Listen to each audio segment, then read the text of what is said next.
Yeah. Good afternoon. Good afternoon. We're poised to have an interesting day in the building. Our host, our engineer, we're here. We're gonna have this conversation the next couple of podcasts and discussing some standards, some solutions, but more importantly, the disorder that we are in that causes the multiple disruptions. Was having this conversation and welcome the Queen Thank Heather you.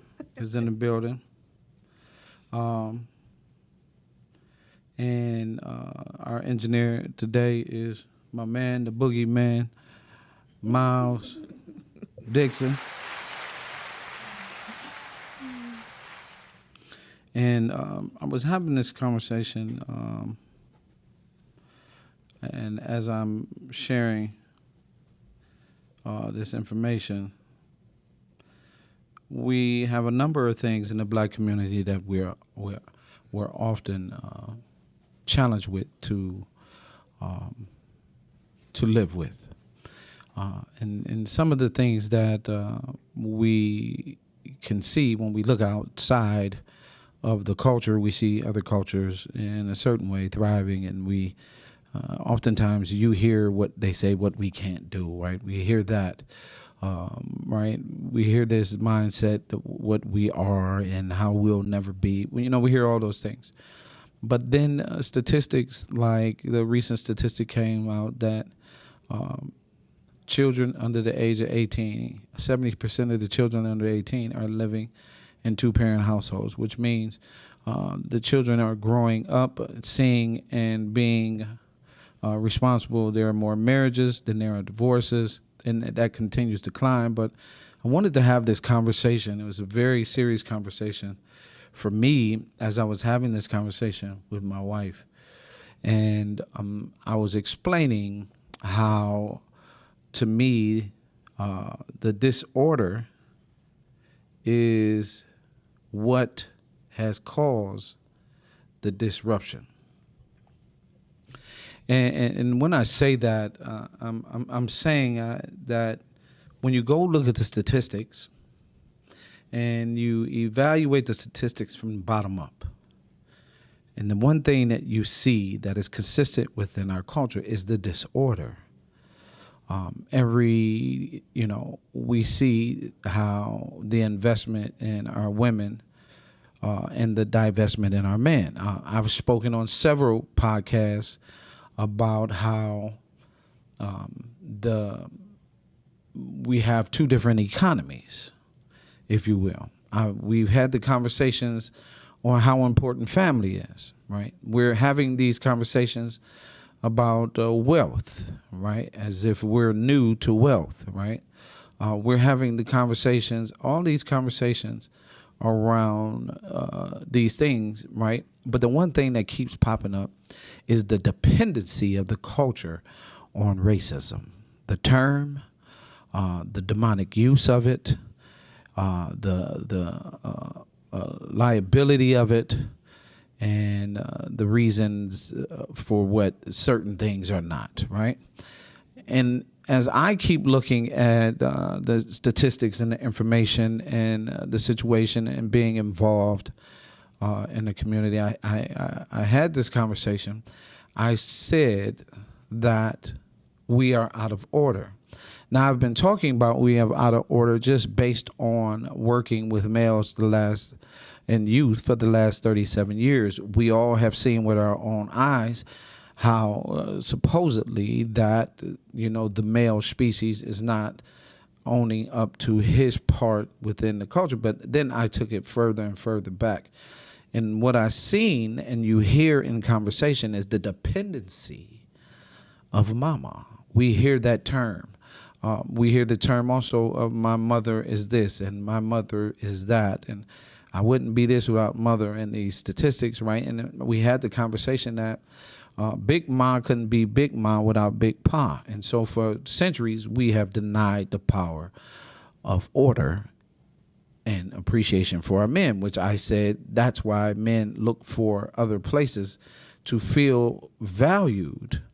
We have these conversations about cheating, and the real reason that men and women likewise, because it's not just a men, as in fact, statistics point out is that men, we seek refuge in places that brings us peace. And a lot of times it's not even in our own home. We're not even valued by our children, our grandchildren, our community, our people, right? And the reason being is because the one credit I can give to the system is that they invested in the disorder. And so we helped them. In my opinion. And I say this by looking at a ton of the information and looking at these conversations. But one thing that I discovered in these homes where there were two healthy parents, the one thing I want to say is that, first of all, I want to say to you that healthy parenting is key to healthy children. We understand that. Period. When a child is born, in my opinion, in single environments, we automatically, that's a head start going to wrong way. Not saying that that's the only way. Not saying that's the demise. I'm saying that is something that is missing. We see order in all the other cultures. You see where the wealth, you cannot pass down wealth if you don't have a family. In my opinion, family wealth means it is passed down by generation to generation. So I wanted to have this conversation about disorder, and I'm going to point out some things that is real. And before I do that, Heather, is there something you'd like to add to that epilogue? Well, thank you for that, taking that pause and letting me jump in for a moment. So there, there are two things I want to talk about. I want to take a step back and I want to define disorder, disruption, and family. So you can Google these things too, will make it easier. But I think if we start off from just a common framework and we build from that, we'll be able to kind of stay on the same page with the things that we're going to talk about today. So I looked up disorder, and it just simply says a state of confusion. So where there is confusion, there's disorder. Secondly, disruption is the disturbance or problems which interrupt an event, activity, or process. Let me say that again. Disruption is a disturbance or problem which interrupts an event, activity, or process. And then when you look at the definition of family, it talks about a group of one or more parents and their children living together as a unit. Now, we know that all of those definitions can be broadened, but for the purposes of our conversation, I think we'll begin there. So that's the first thing I wanted to mention. The second thing I wanted to mention, when we talk about the order, we also are talking about what we consider as acceptable culture. Acceptable culture is what people agree as the norm for their environment and for the people who are a part of that group. So that acceptable culture, and we talked about this before too on the podcast, we're talking about what is acceptable in a household, because that becomes that norm for that household and those people within it. That means that they are looking at their norms in that household as norms when they go out to school, when they go to work, where they go to church, where they shop, where they worship, play, and gather. The norm that we establish in our household is the beginning of the norms that we practice outside that household. So I think that's a really important thing to think about as we get into this conversation around disorder and the disruption in the family. So I think that's kind of where I want to start. And if you want to go ahead, Calvin, I'll pick back up. So, I thank you. I want to. I know, you're constantly and people constantly saying things that you can't have or you can't do. We're constantly saying those things, right? But I want to be clear. When I was growing up, on my block were a number of men. They were in their families, and not saying that their families were perfect, but there was a certain amount of stability. There's a certain amount of stability that you recognize in a child when he has both his parents. There's a certain amount of stability you recognize in a male, and there's a certain amount of stability you recognize in a female when they both have two parents and they're raised in that environment. This is not an indictment, let me be clear. But my point is, at some point, we have to get away from this culture that raising a child alone is smart. In fact, statistics show raising a child alone creates even more poverty. But who's benefiting? Who's winning when it comes to poverty? Well, the homeless population is led by males. The homeless population, I'm going to repeat, is led by males.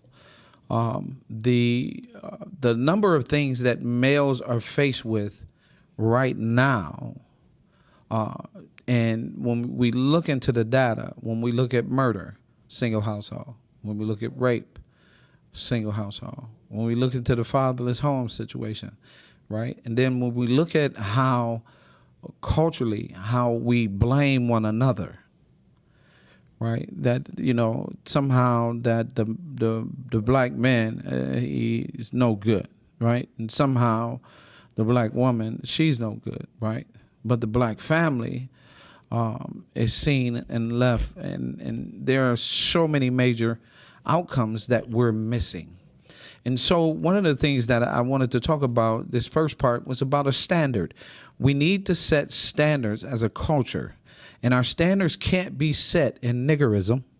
Our standards can't be set in these standards that anything negative that we deem that might be cool is necessarily black. We then we frown upon a man. And then there's this major disconnect between our seniors and our youth. Why is that? Because of the disconnect, the disorder of family. And so I'm going to pass this back to you, but my question is, why have we accepted the disorder that somehow the two-parent household, man-led, is all of a sudden toxic, and then we develop all of these other underbelly and things that comes under this single environment? And I just want to know, because when you hear that there are over 40,000 kids being removed from the foster care system, I would say as parenting and culturally, I don't know how many are black, but I would say culturally, we're failing in the parent department. When I see that the black boy is the most attacked, and before he can even get to the first grade, I'm saying there's something wrong with family. And why is this happening? And you can't pinpoint, because when you see a healthy two-parent household, they're not having this conversation that you're having when two parents work toward the healthy mindset and growth of a child. We're not having the same conversation as, well, my son was in school and because he was targeted. Well, none of my boys got kicked out of school before first grade. So, Cameron, two-man, none of them was removed from school. Why? Because you had two parents having a different conversation and involved in making sure that the education was the importance, not that we frowned upon the teacher and spent our time hating and despising the teacher and what the teacher was teaching versus the behavior of our son, right? And so it was a community around my children, and I really want to know what kind of standard can be set from this day forward for the black family and the black culture to understand that it takes too, and how we need to navigate that as an important asset to wealth. Wow, that is a lot. It's a lot to absorb, and I think part of this journey, this quest for answers, really lies in prevention and intervention. And I'm going to take it a step further and say that it's also intention. So when two people come together, and I'm speaking together with the intention of being together, whether that being together is marriage, whether that being together is intimacy, whether that being together is companionship, whatever those reasons that bring those people together, it has to be some intention around that. It has to be some intention, some understanding, some forward direction, because the nature of human beings really is to come together and procreate. We have misplaced the intention on a lot of levels. We start to just respond to the biology of coming together, the intimate connection, the call of lust to your bodies without recognizing the seasons that you're in. So that's one big element that I think that we don't consciously think about. It is a natural draw for a man and a woman to come together. What happens from that draw is the intention. So the intention for this draw is for us to come together to build, and whether that is building a relationship, building a life, building a standard, that's the next step. So some of the perspective of those things have been skewed because, again, from acceptable culture, what we accept in our household, then we start accepting outside of the household and moving in that direction. So what you've been taught and what you've seen helps to influence that.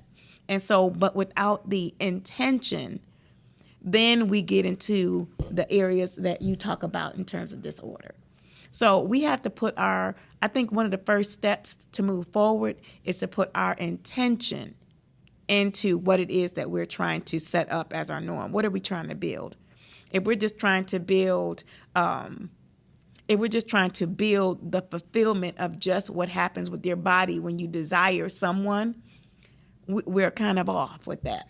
That might be the beginning. That might be the initiation. But what happens after that? We don't typically think about what happens after that. You know, we go along with our emotions and our impulses, which again are natural, but it's designed to move you towards something. It moves you. That season of that need to be connected or touched or loved, it leads to something. So when you don't understand that it leads to something, you don't have anything to focus on. You're only focused on that need, not what it builds, what the need is designed to build. And so it's designed to pull two people together and to build relationship. And so part of the disorder is that we come together to build a relationship. And then once you are fulfilled in that area, the idea or the intention behind the relationship is often dismissed because whatever that momentary need you had was fulfilled and you moved on to the next thing or the next person that was attractive to you. In the process of that, we have had babies be created. And so it wasn't your intention. And subconsciously, it actually is your intention, by the way. It is your intention to procreate. But when you're not properly prepared, your intention is not to procreate, then you prepare accordingly. When it happens, now that is a cycle or a system of being out of order. So part of how we move forward is that we have to move forward with some intention. So you have to have some reason other than the physical of why you would come together with someone. And then your intention should also be, is the someone I'm coming together someone who I could build with? And the way that you do that is to actually spend time having conversation, getting to know somebody and getting to know where and what they are trying to build in their system of norms. So you have to know what's happening in their environment. They need to know what's happening in the next environment they're in. And then we start to set some standards. So when you have enough pressure on the outside environment, which is why other communities have a greater tendency to thrive, because the pressure and the intention of that outside community or other communities are specific and intentional. We want safe spaces. We want it to be clean. We want it to be well maintained. These are intentions. And that environment, that acceptable culture, is that we all share this same intention. We want our children to be educated to reach this level. We want them to have as few disruptions to them reaching and building as possible. And so they put those structures in place where those disruptions, which sometimes are other kids whose norms are different, are removed, which is why our kids get removed, our boys get removed early when they first see that sign of disruption. The goal is to create the culture of intention. And so if we're not creating the culture of intention, then we're putting people, or we're putting them back. Instead of helping to address and shape that culture, we throw them back into an environment whose intention may be different. Their intention may not have been for that life to even be in that space. So therefore, I have no intention for you because I had no intentions for you. I had no intention that you would be a part of this life of mine. So how do I now start to build something? I have to work backward. I have to go back and shift my intention, because my intention was with the person I was intimate with. That was my intention. The intention was not for a baby to come out of that. And if it did, what's my intention toward that seed? What's my intention toward that life? So how do we move forward is the question. Well, first of all, thank you. But I want to tap in on the intention. First of all, America in 1990 something. Mother Teresa came. It was 1993. She came to the United States, and she spoke that a country that has abortion would never have peace. As a tool. Now, me being who I am, I'm saying that because I look at everything in terms of reaping what you sow, karma, what goes around comes around, the whole nine. And I have a tendency to look at how you thrown away children. And then I look at the situation before the boy hits the school. Automatically, when you fill out the application, we know on this application you might be in the system. So we know that we're getting this kid is in the system. Automatically, I'm downgrading the child. See what I'm saying? We bring the child into a situation where he's automatically already being downgraded, especially because they know what happens because he doesn't have an active parent or active healthy parenting. You still could have two parents and both could just be not good at all. And my point to that is this is what's happening when the child comes through the door of the system. They already have a preconceived notion for this black boy. As the Harvard study pointed out, when they were watching all of the kids, they specifically focused on the black boy and what he was doing. And so as they were focused on the black boy, all of these behaviors are learned and taught behaviors. It's taught through the media. It's taught through parenting. It's taught through neglect. It's taught through poverty. It's taught through what you can't do. You've been the face of illiteracy. You've been the face of poverty. You've been the face of the single household. You've been the face of murder. You've been the face of rape. You've been the face of accusations. You've been the face of a white woman being able to say you looked at her in a certain way and Emmett Till lost his life. These are things that has happened And there is a reason why we are attacking this male. And the issue stems to me I was not back in that day. I'm talking right now, presently, it is the involvement of two parents. Two parents fight better than one. I most definitely am clear that when you, it's just like tomorrow night we're having a conversation with mothers with sons. One of the questions that I'm going to ask each mother in the room is, where is the father?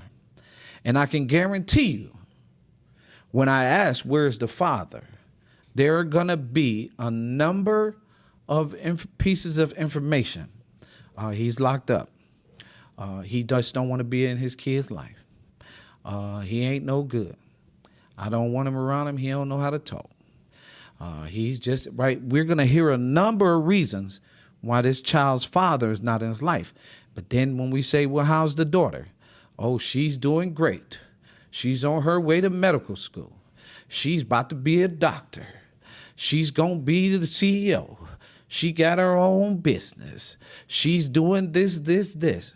And I'm pointing out to you consistently during these podcasts that the girl has the in-house species, right? That is so important.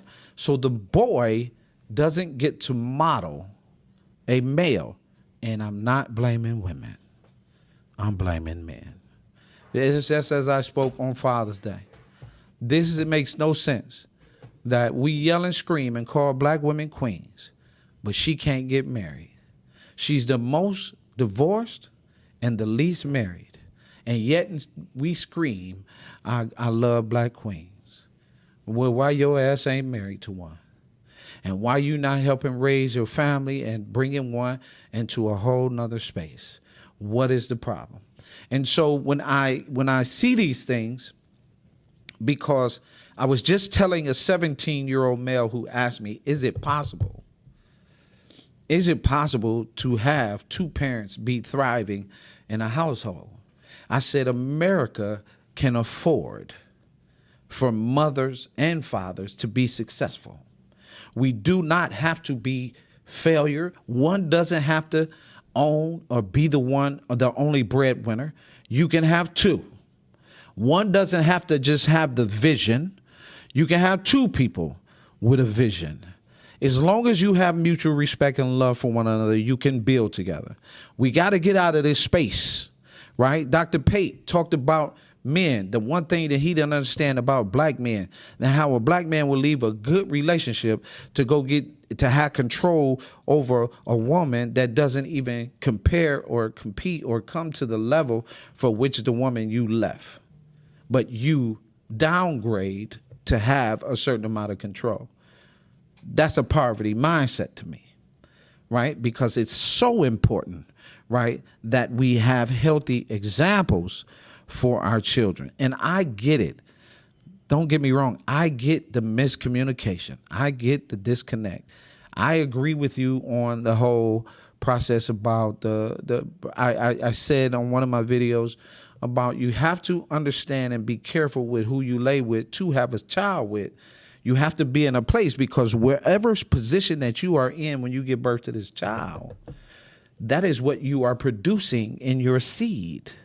So if you are on foolishness when you have this child, it's a good chance this child is going to be born with foolishness. If you are on balance and love, and there's a difference. Like one of my friends said, man, I got one child I had while I was married, and he is so different from all my other kids. I can see it. He doesn't have the same emotion as the other kids. He is so balanced.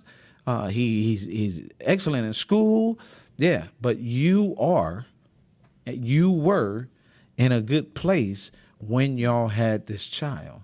The problem is that what do we have going on culturally within our cultures? So the man leaves the woman. Well, we got women leaving men after they graduate from college. The man to help get them through college, she's gone, right? We upgrade or downgrade.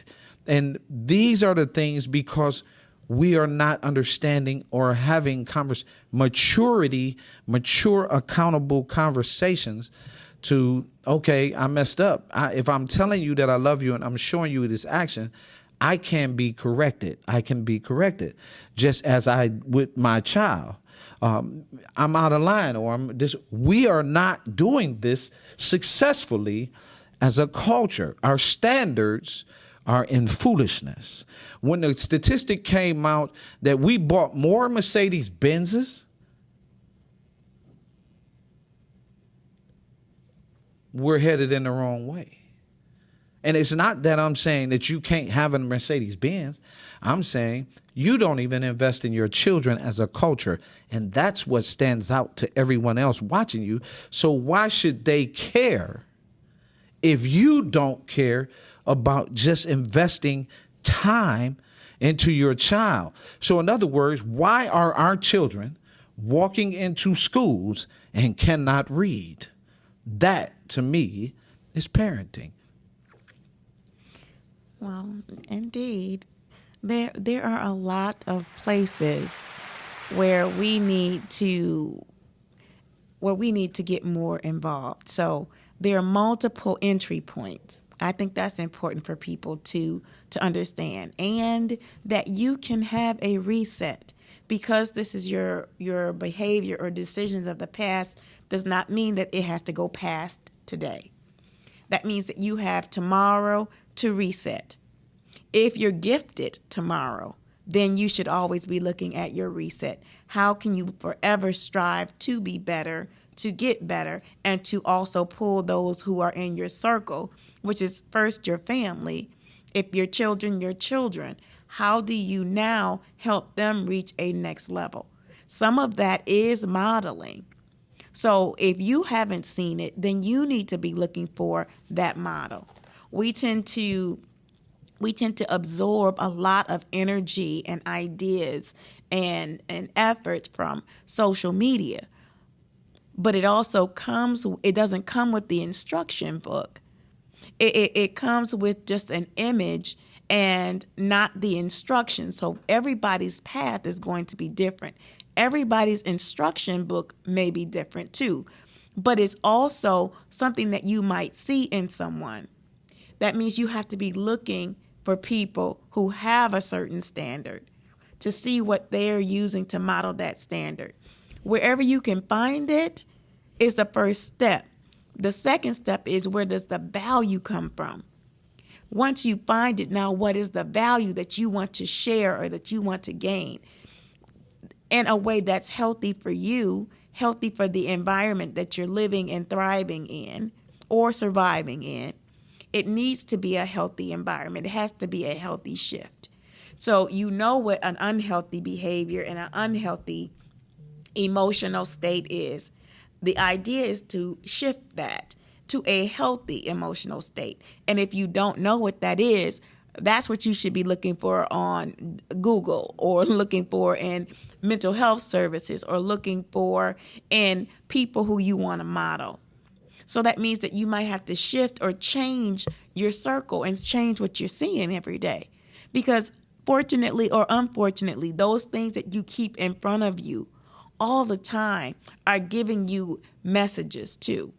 So what's the message that you're receiving from the sources that you're engaged in, from the people who are around you? What is the message that is coming from them?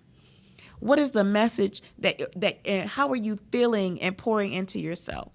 And how are you pouring into others who are watching you or sharing space with you? Where is the value? So again, I still contend that it goes back to your intention. You have to be intentional about some things.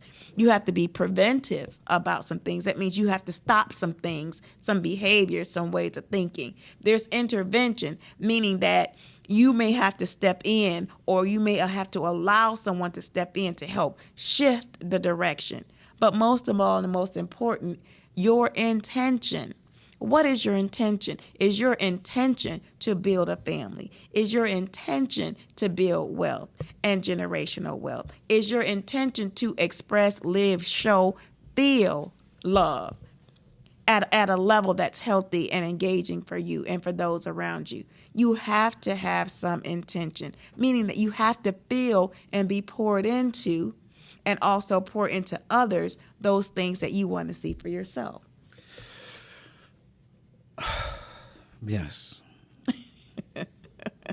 It's heavy, right? It is absolutely heavy. It's heavy. I've been watching it, and I see it, and I don't want to really dive in there. I want to flip over to the solutions that we bring to the table. So this is part one, and we're going to be talking about this, but we need to set the tone on the solutions. And so I'm gonna move into the solutions, and one of them for the black family.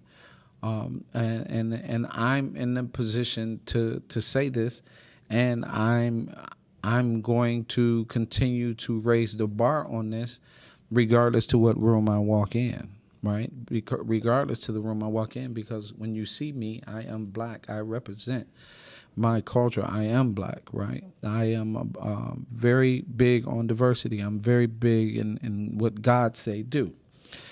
God did not give me a vision of division. That is other people, other men, other cultures, other people who have those divisions. I don't. I wasn't taught that. So here's my first solution. And it's my biggest suggestion. And we can get knee deep into it, but it's my biggest suggestion to the black community. This is my biggest suggestion to the black community. You must value the seed that you produce, and you must value your fatherhood. The black culture has done a poor job at valuing the importance of fathers and the fatherhood, and here's why I say that. When you look at the dynamics of where we are, you see the absence of that father. When we talk about history, we talk about history in the terms of maybe 3 or 4 men.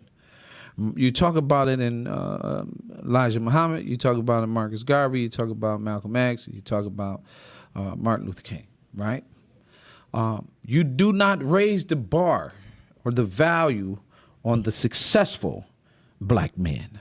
You wear the badge of those who have gone before you, and that was deceased in a violent way. You hang on to that, but you miss Mr. Youngs in Atlanta, who's still alive, who's actually a Facebook friend of mine, who, when you see these men and what they've accomplished, we don't value them enough. We don't raise the volume on these men who are and have been more intricate than a number of the men that we talk about. When you talk about the Tupacs, but you miss the math man who made the internet possible, you miss the impact of what he has done. You can value black men. That is what I'm trying to say to the culture. You have praised mama since you got off the boat, or even be prior to, or indigenous, right? We saw that process, but you have not valued your men. You have not taken care of your fathers. Therefore, you have caused damage as a culture to your sons. That is the biggest reaping of what you have sown, visible to the black culture. So my first challenge to the black family is value in the black father.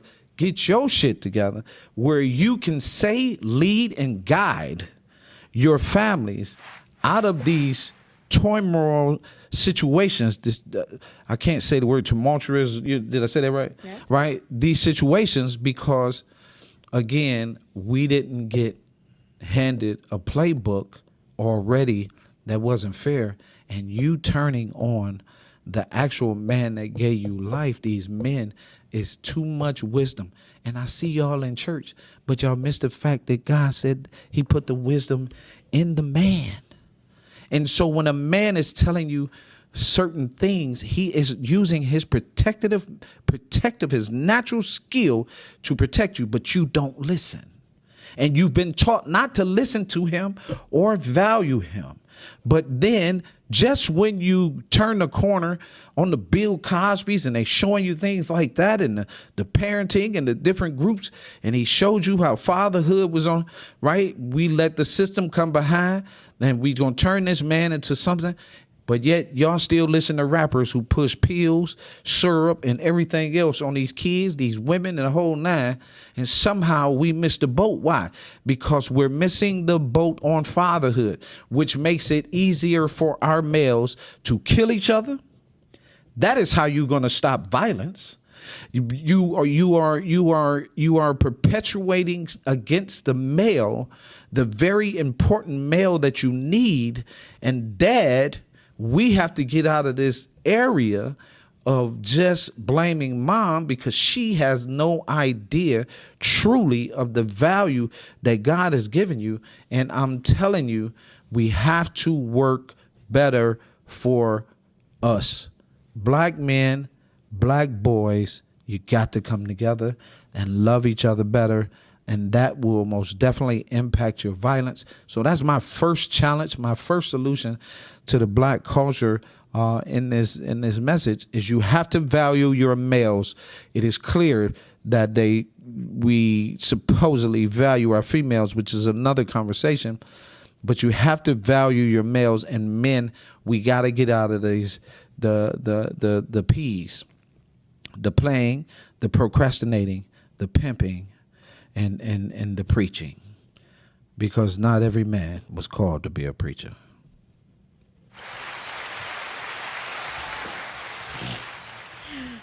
That's definitely a mouthful. So as we're talking about solution mindset, we have to actually buy into that. You have to buy into wanting to be a part of a solution, because there is no room on the sidelines. What you don't stand up for, what you don't address, will eventually find its way back to you. You want what comes back to you to be in a way that is productive and proactive as opposed to counterproductive or reactive. And I think that as we talk solutions, we have to make sure that we are a part of it. It is not someone else's job to do. It is ours. And again, I'll go back to my prevention, intention, and intervention. That is the solution. At some point, you have to step in and step up. There is no sideline for you. There's no sideline for our kids. Our kids are deep in this journey with us. Amen. We have to get out of the mindset that they don't know anything, that they have no voice, and guide them. They have a voice. They came into the world. The first 7 years of their lives was all watching, observing, and absorbing information. So they have a whole 7 years of a clean slate, and everything that we see in our kids is because we put that in them, or we allowed it to be in front of them. They just were taking it all in, which is why you can see a 1-year-old or a 2-year-old work a remote control or a cell phone, because that's what they've been exposed to. But we're not feeding them the things that they need, right? They need, if they can pick up a remote control and a cell phone, maybe they can do the same thing with the audio book. How about that? Let us use the skills that they have to their advantage, not disadvantage. So they don't need to have violent video games in front of them, because that is exactly what they're taking in. And because they're just absorbing information and they are not at the age of accountability, they can use those same tools to harm and not really realize that they have harmed someone else, because that's not what they see. They don't see the difference. So we have to be mindful of where we are intervening and what we are preventing and what is our intention. Once you are tasked or blessed or gifted with a child, you have to set intention for that child. You have to. And I believe that when we look at the system and we look at foster care and we look at adoption, we look at all of those things, I believe that part of that is because we didn't have intention for our children. And so we didn't make preparations for what's next for them or what's in front of them or who's in front of them. And also being that same agent for yourself. You are the best agent for yourself as well. And so because we have put ourselves into so many environments and so many counterproductive environments and activities, we have not been the best that we could be. Now, again, there's always an opportunity to reset. So my solution is get the information, reset. So be intentional about what your today is versus what your yesterday was and what you want your tomorrow to be. And look at that same lens for your children. Look at that same lens for your neighbor. If you want to have a clean neighborhood or just block, then clean your house, clean your yard, and then extend it little by little to neighbors on either side of you. So if their house may be out of order, you can't get tired of making the difference. You can't get tired of planting the seed. If you want it to be, then it's your intention to be, then do it. Don't wait for somebody else to do it. You do it. And so that's my second piece of advice. Do something. Do something constructive. Do something positive. Do something proactive. And so the great part about our mentoring program, and shout out to our mentors and everything, right? We, in having this conversation that we're having today about the disorder, we're out of order. And I'm talking, because you're not valuing the male doesn't value himself. And the male does not value himself means he can't lead a family. He's not prepared. The great thing about what we do with our mentoring program, when a boy comes into our mentoring program, we prepare him to be an adult. The thing that makes our mentoring successful is that we use fathering that the kid is not getting, or the direction from the fathering that the kid may not be getting. But we have way too much of lack in that department. We have way too much no accountability in that department. If I lay down to have a child and I don't use protection, there's a chance I can have a child. Because we undervalue that process, we undervalue the children. We undervalue the process, we undervalue the child. So we have throwaway children. We have throwaway men. You see what God is executing? I'm trying to be as gentle as possible in this conversation because we are ignoring, right? We're replacing the reaping because the system says this. We're replacing all of that with blame and not accountability. So I don't have to be accountable. I can go over here or I can go over there. And so, again, the first solution is we have to do a better job of valuing our men. The conversation about toxic masculinity and things like that stem from the lack of fathering and proper guidance in the home. Healthy masculinity is needed. We have far too many boys, in my opinion, effeminate. And that comes from the modeling that they're living with. And it's happening excessively in our culture. And that's something that men, healthy men, responsible, godly, focused, head of household men have to be involved with their children. We understand that model is needed. We understand that model has not been really done successfully, because even in all the, when you look back at everything else, the man was at work and she was at home, and the kids wasn't getting the proper fathering. And we have to be involved. Men have to speak with their children, read to their children, act with their children, the whole nine. So, Miss Heather, where can and yes, I know some people are offended the fact that I stand with the male species and fight and advocate for them to be healthy.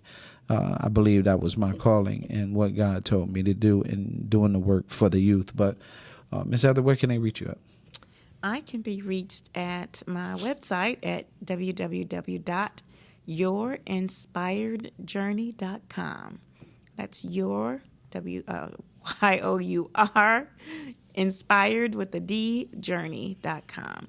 Or you can reach out to me by phone at 313-759-7855. Again, 313-759-7855. And y'all get over here and get with my brother Miles doing his thing over here. And I appreciate him always for podcasting and all the great work he do. Yes. And offering this spectrum to tons of people, being able to put their conversations out and hopefully impacting lives in the proper way. So thank you, Brother Miles. I'm going to say this, and what I mean when my intention is for improvement, building, loving, caring. Me being who I am, sometimes I don't say what you want me to say. I say what comes out. Sometimes I might not really take in consideration feelings and emotions, and sometimes I do. I know when I first started, I was very emotional about the things that I was seeing coming out of coaching. I just couldn't believe that we have allowed the children in our world, in our lives, in our community to look this way. I was blown away and it was something that I just went to God for. And here we are. I know I'm not the biggest voice, and I'm not the tallest man, and I know I don't have the tallest, the biggest wallet, or the whatever that process may be, or how I'm seen. But I do have the success, and I do understand how important that success has played a role into what is happening today. I do understand that the voice that I'm using right now has implemented change, and it's because God has chosen and used me to do so. So I'm going to say this as we close out. Again, it is important that we have order. Father, mother, children. The parent must co-parent, even in a marriage. You must communicate the wants and the needs for the children. I think we got to really latch on to the importance of valuing our males. We've been throwing them away, and the system is eating them up in caskets, prisons, suicide, murder, jails, graveyard. This is where we're losing them to. We see our boys have retreated. Our boys are constantly being indoctrinated in video gaming, which forces them to sit down. So when anything comes up tough, they can't do it. They're going to struggle because they're going to return back to what is easy, and we've allowed them to make those decisions. And I'm saying that we got to get out of that lane, and we need healthy fathers and parents working together to improve the academics and the location and the direction for where black children needs to go. With that being said, I've said it 1,000,000 times. Time is all we have to change what we are. Don't waste your time on foolishness. Invest in your children. Peace.